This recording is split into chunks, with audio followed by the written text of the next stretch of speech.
Hello అండి. So, చాలామంది ఇంకా అక్క స్కార్వి నిజంగానే జెన్యూన్ ప్లాట్‌ఫామా? క్లియర్‌గా చెప్పండి. ప్రూఫ్స్ చూపిచ్చండి అంటున్నారు. మీకు నేను లైవ్‌లో చూపిస్తాను చూడండి.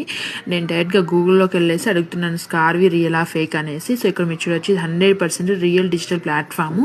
సో, ఇక్కడొచ్చేసి మనం కంప్లీట్‌గా స్కిల్స్ నేర్చుకొని ఆ తర్వాత సంపాదించుకుంటామని కూడా ఉంది. సో, ఇక్కడ మీరు చూడొచ్చండి government registered platform 100% government registered and genuine platform అనేసి. ఇక్కడ మనం కంప్లీట్‌గా స్కిల్స్ నేర్చుకొని ఆ స్కిల్స్ పైన మనం అయితే సంపాదించుకుంటామండి. ఇది డైరెక్ట్గా గూగుల్లోనే నేను సెర్చ్ చేశాను రియలా ఫేక్ అనేసి. మీరే కూడా అలాగే చేయొచ్చు. ఇప్పుడు నేను చాట్ జీపీటీని కూడా యూజ్ చేసి అక్కడ కూడా రివ్యూస్ అయితే అడుగుతున్నాను చూడండి. సో స్కార్వి ప్లాట్ఫామ్ అంటే ఏంటి, మనం ఎలా రన్ చేసుకోవచ్చు, ఎవరెవరు రన్ చేసుకోవచ్చు, A to Z ఇన్ఫర్మేషన్ అయితే మనకు చాట్ జీపీటీ కూడా ప్రొవైడ్ చేసేసింది. సో ఇక్కడ మీరు చూడొచ్చు అండి, స్కార్వి అనేది digital learning and earning platform. ఇక్కడ వచ్చేసి మనం అఫ్లెట్ మార్కెటింగ్ చేసుకోవచ్చు, డిజిటల్ స్కిల్స్ నేర్చుకొని అలాగే ఆన్లైన్ బిజినెస్ కూడా మనం చేసుకోవచ్చు అండి. సో ఇదంతా కూడా మనం ఇంట్లో నుంచి మన ఫ్రీ టైంలో